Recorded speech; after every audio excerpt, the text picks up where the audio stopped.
see your mother. You were only given one. Go see your mother. And you know that you will never have another. Go see your mother. Go see your mom.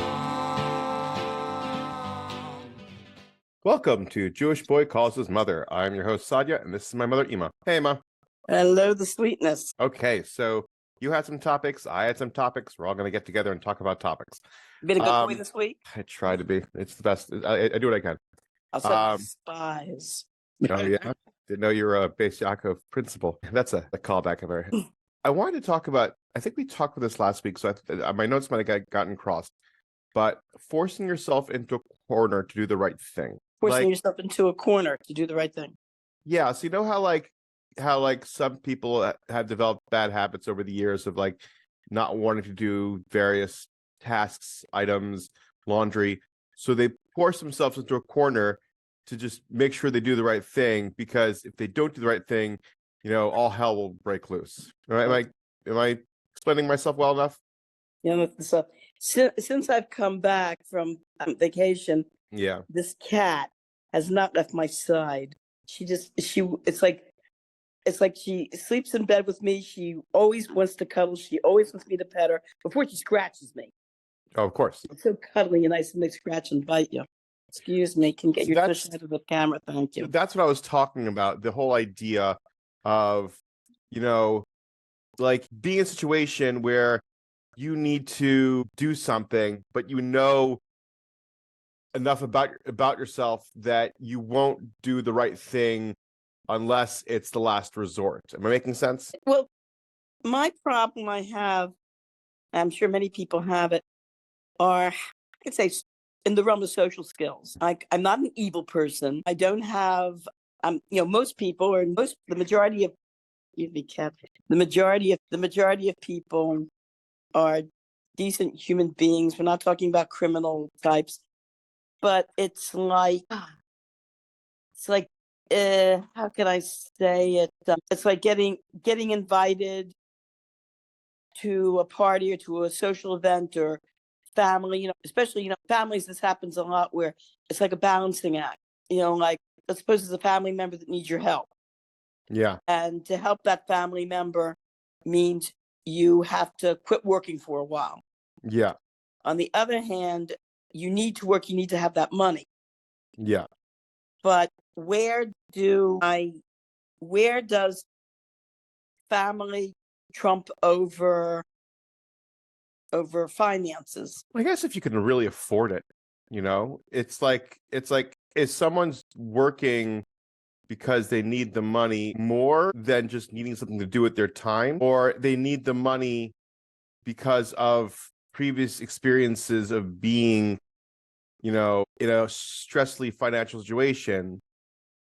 So it's hard to tell the difference between being fine and not being fine. Am I? In this day and age, unless you're a billionaire, like totally independent, like an Elon Musk type character, or Donald Trump type character.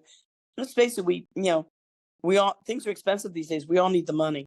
Well, I understand things are expensive and everyone needs the money, but that's also something that I kind of grew up with you and Tati instilling in me. It's the principle of the matter more than the money of the matter. Like when we had, growing up, not being, in the most best financial situation, but always having money for Shabbos and Yom Tif, and anything regarding, I guess, was always there. We always had money for that. And when it came to family, there was always without a question, don't worry about it. We'll figure something out. We'll make something happen. And I think that's really where the limit is, where it's when it comes to Shabbos, Yom Tif, Chinuch, and family expenses, there's this, bitachon that we naturally have, or was taught to us by you and Tati, that it's going to be okay, that even if this might seem stressful, but it's the right thing to do. You know what I mean? But that was basically the decision your father and I made. When let's face it, when people become from, and your family knows you're not working Shabbos and Yom Tov. Yeah. And it in the beginning it was a real test for us. not to having, and having a lot of children on very little money.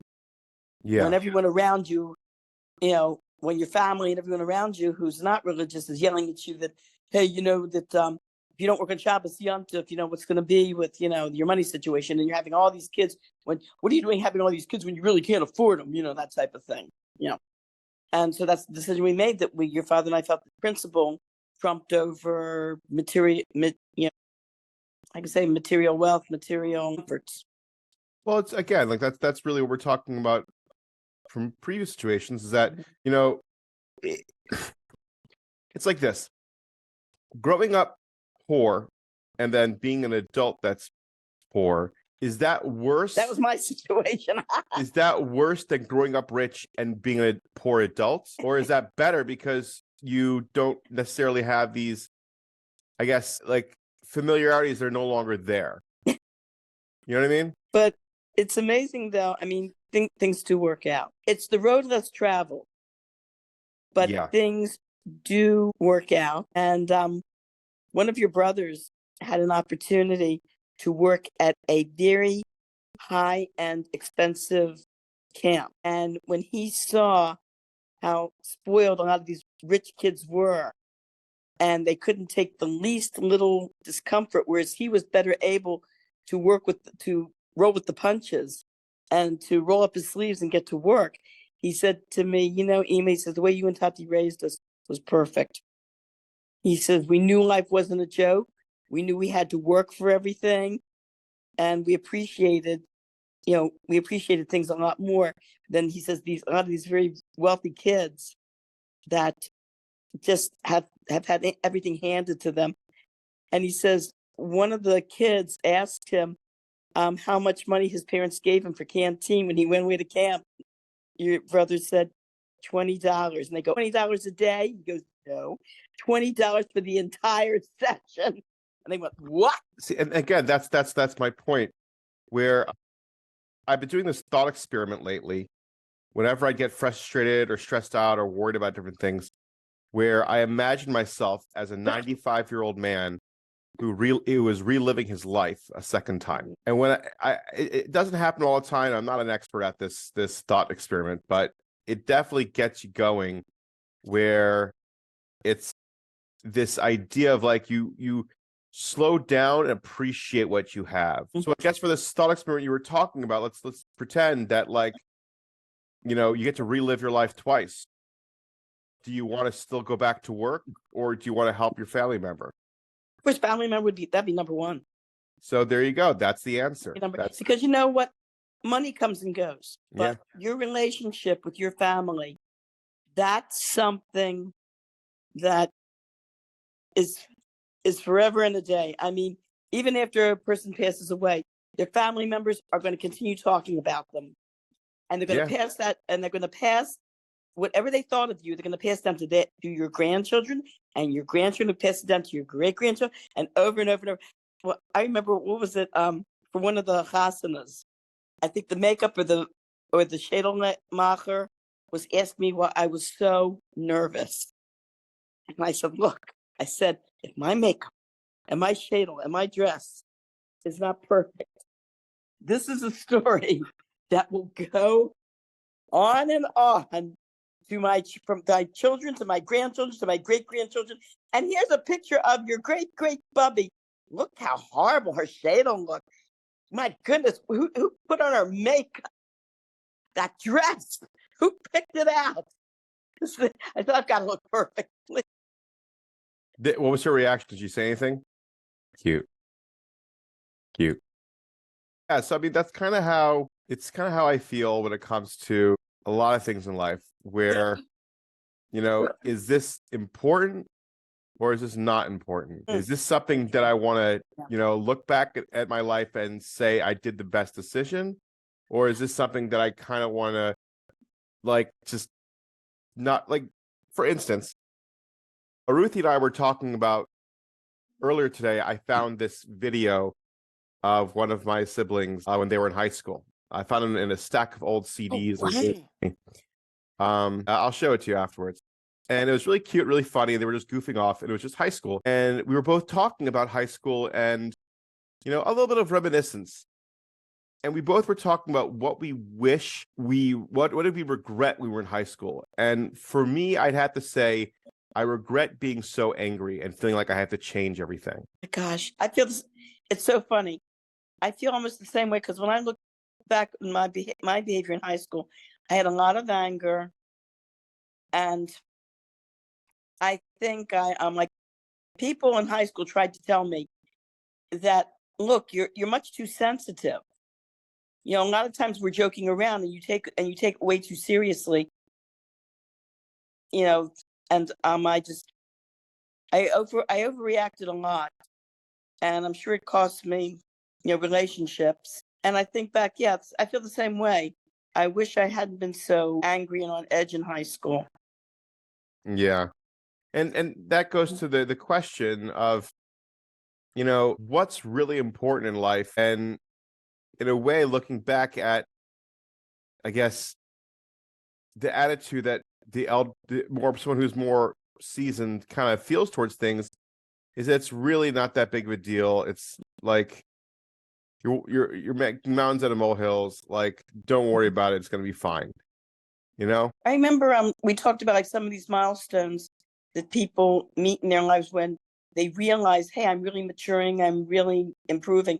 I remember the first time when I was in my 30s that I complained to your father about a certain situation, and he said to me, what were you expecting? And I remember being in a very similar situation when I was in high school with my then boyfriend, and he saying the same thing to me about a situation, like, what were you expecting? And, oh, I got so mad.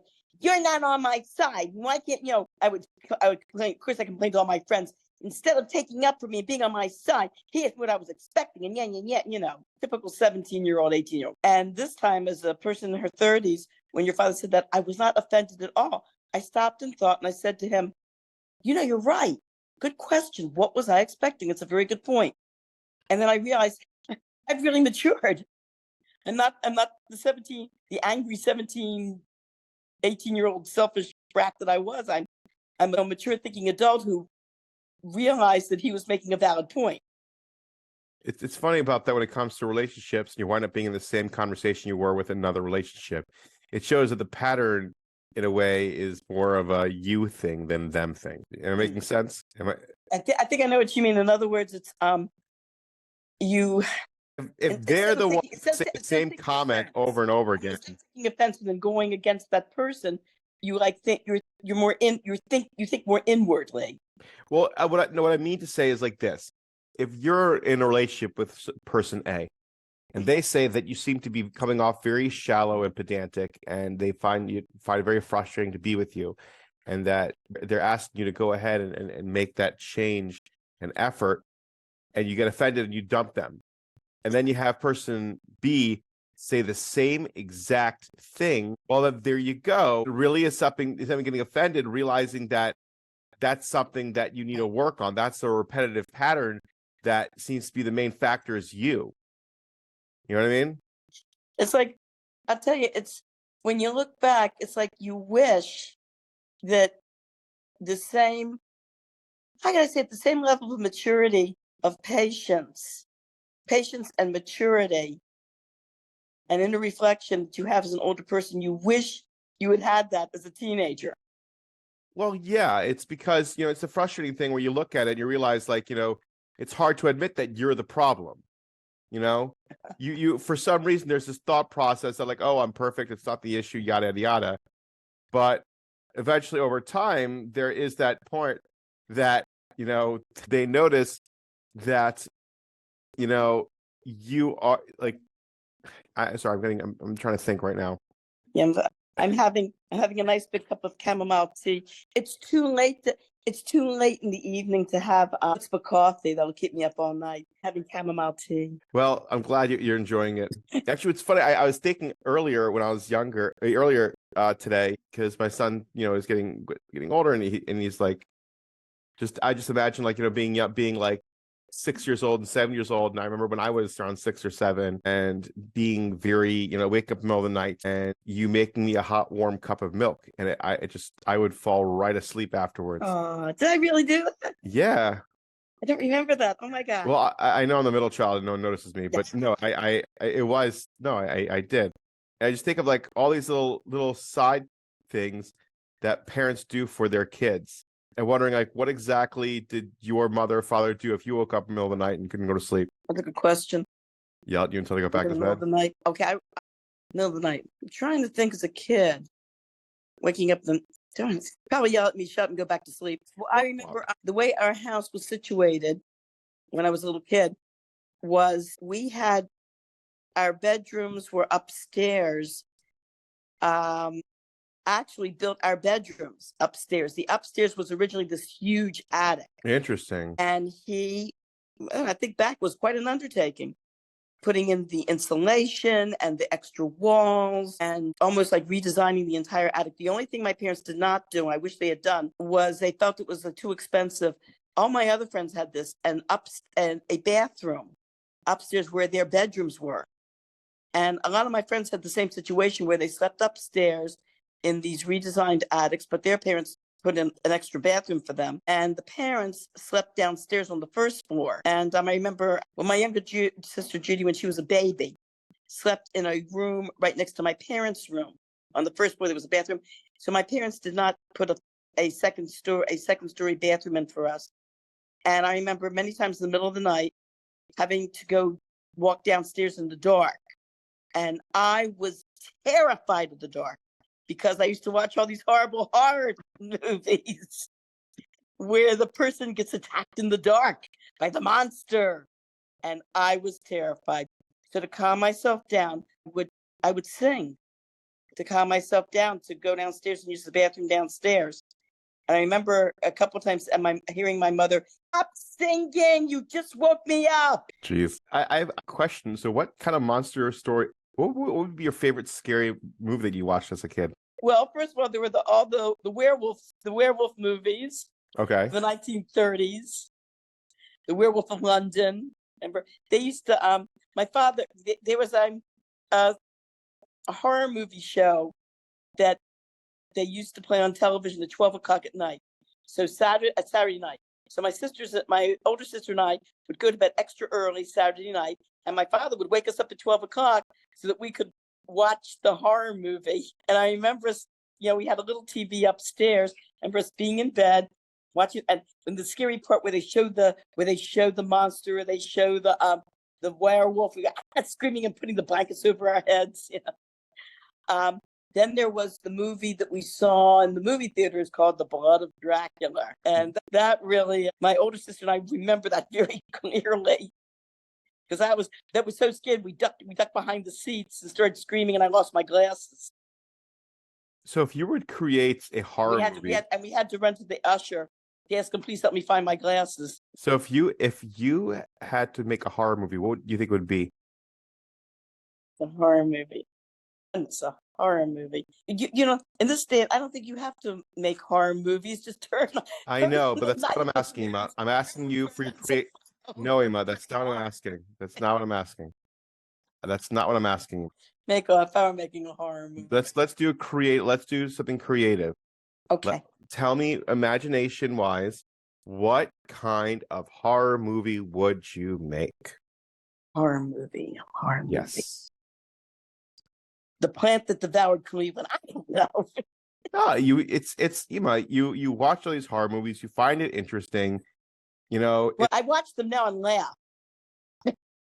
Okay. What was it? Like the 1930s.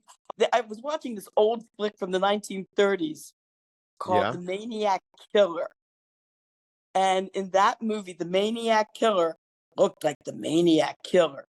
So I was talking about the movie with some of my friends, and we were laughing. We were saying, in this day and age, if they would make a movie called The Maniac Killer would be this good-looking, sweet, friendly guy that everybody likes, as opposed to the 1930s version where, the Maniac Killer really looks like the Maniac Killer. So I guess that as a follow-up, if you had to remake any horror movie, what would you remake, and how would you do it? Oh gosh, I would make the Brain Eaters a lot scarier than what they were.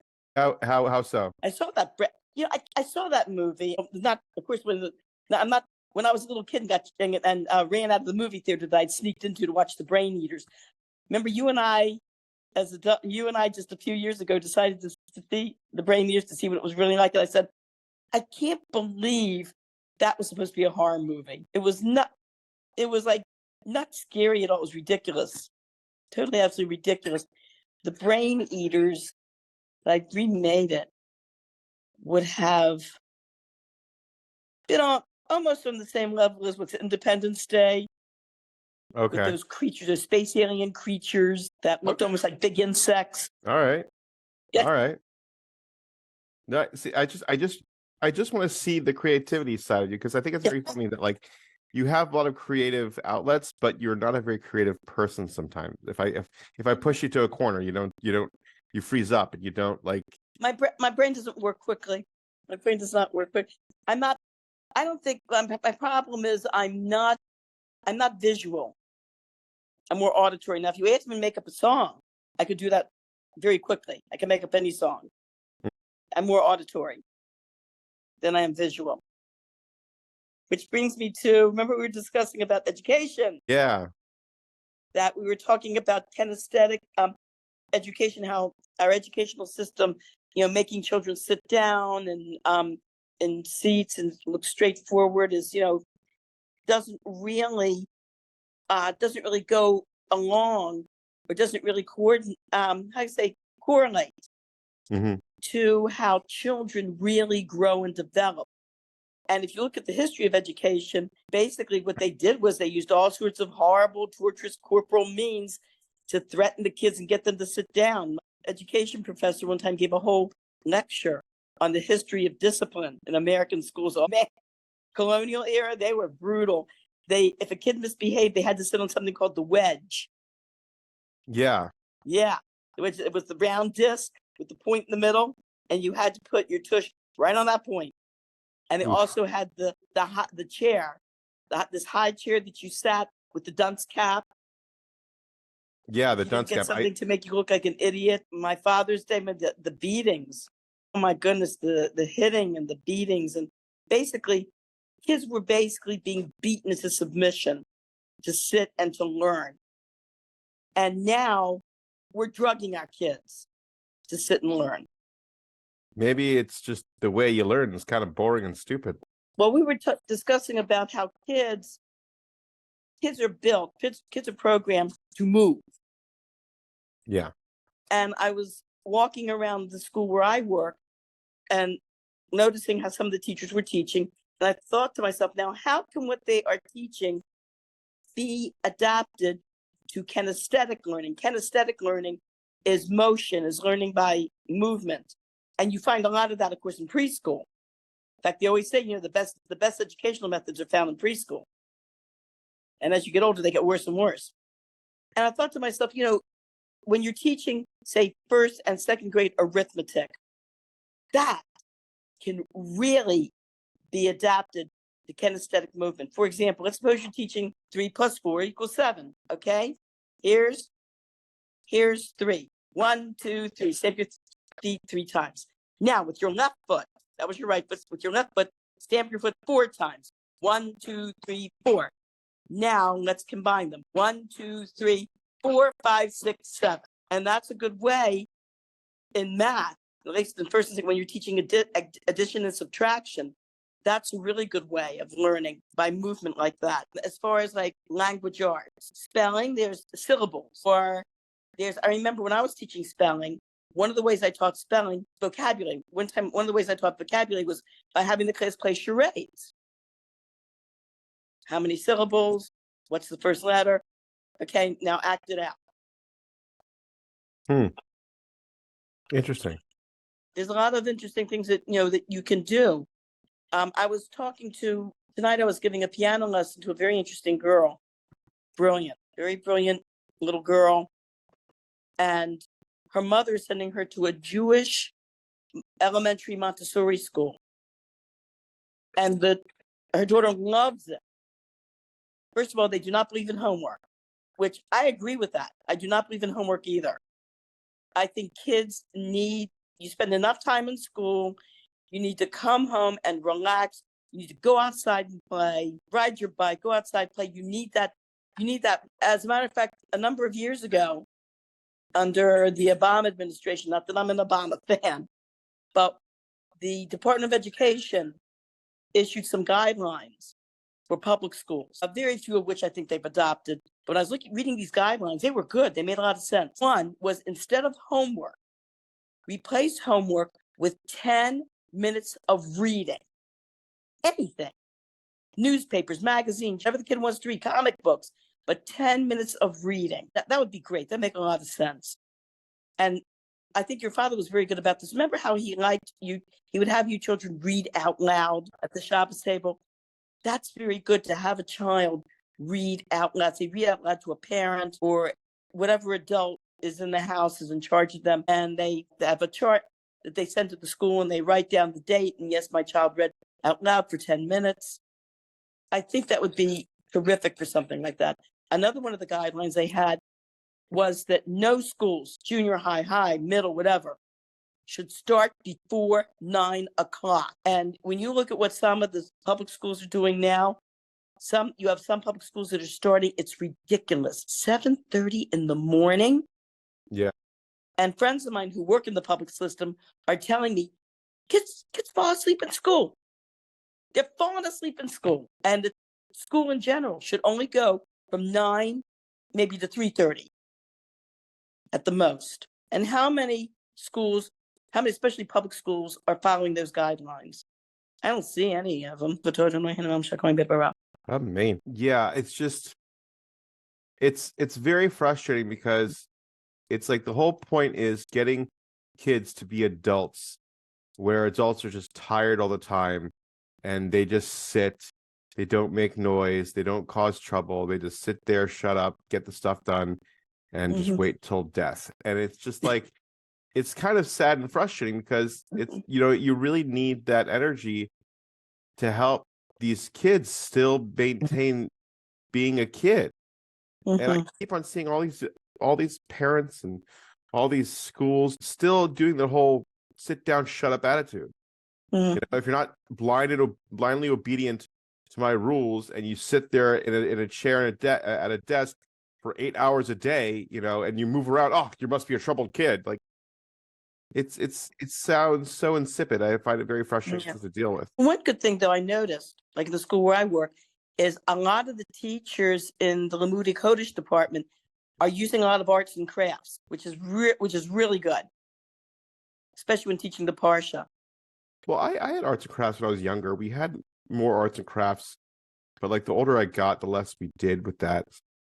But I'm not sure if I mentioned on the podcast in a while, but I do remember that in 12th grade, I was learning Gemara in school, and only like 3 months later into learning Gemara, it dawned on me that like we never had an exam. We never had a test. We were just learning because it was fun to learn.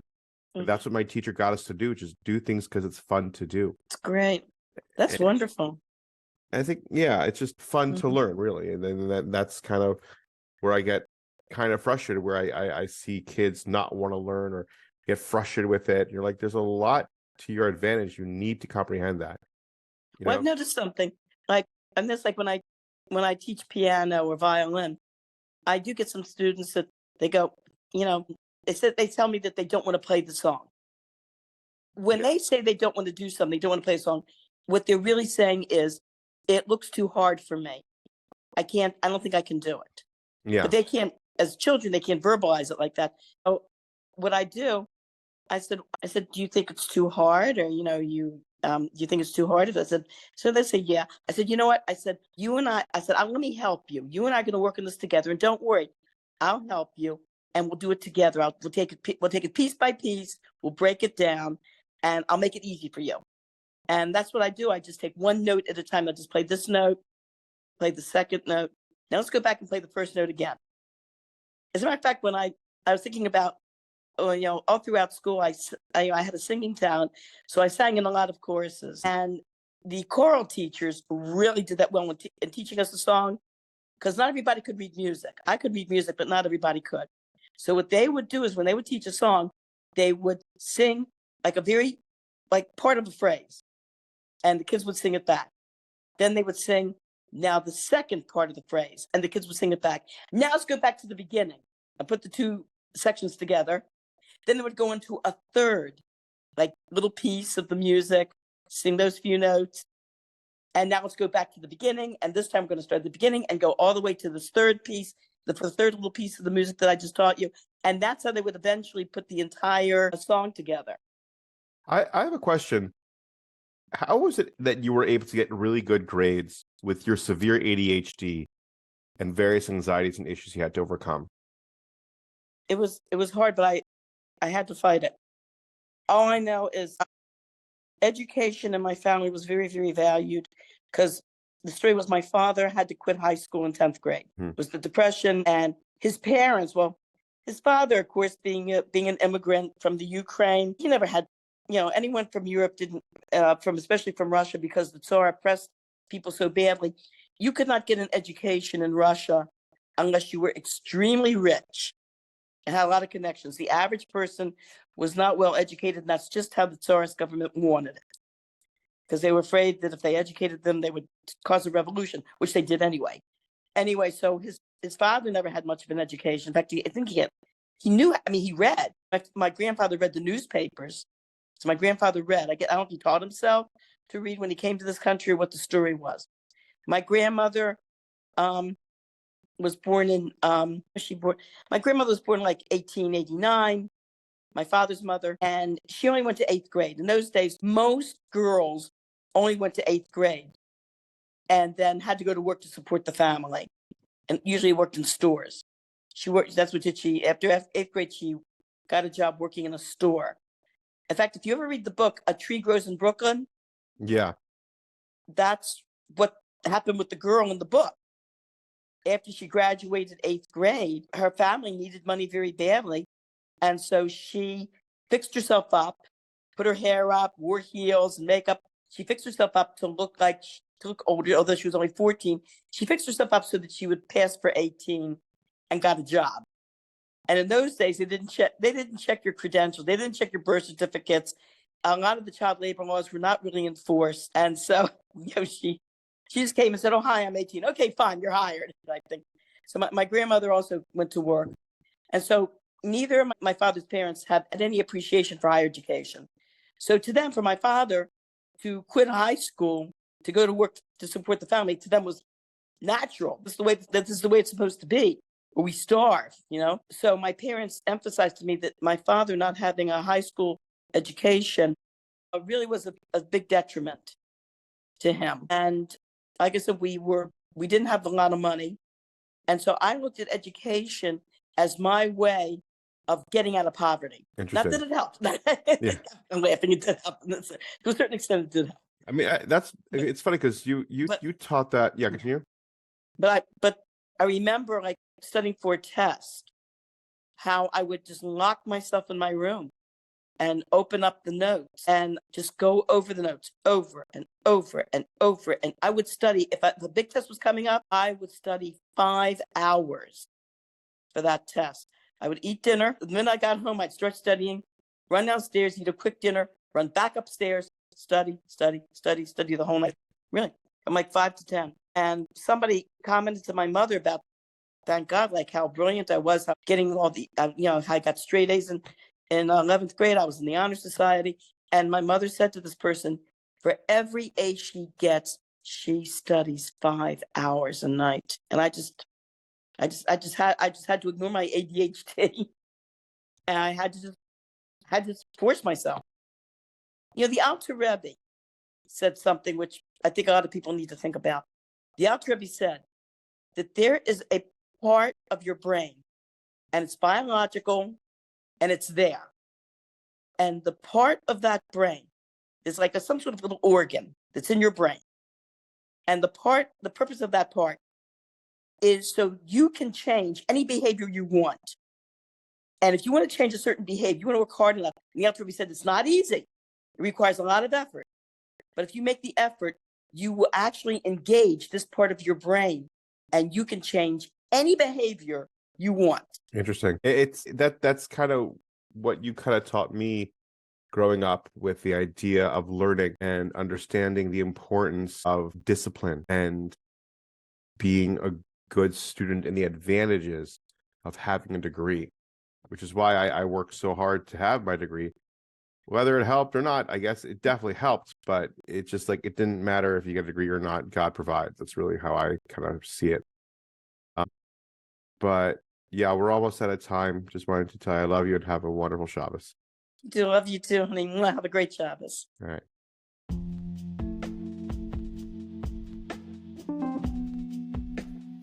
Thank you for listening to Jewish Boy Calls His Mother.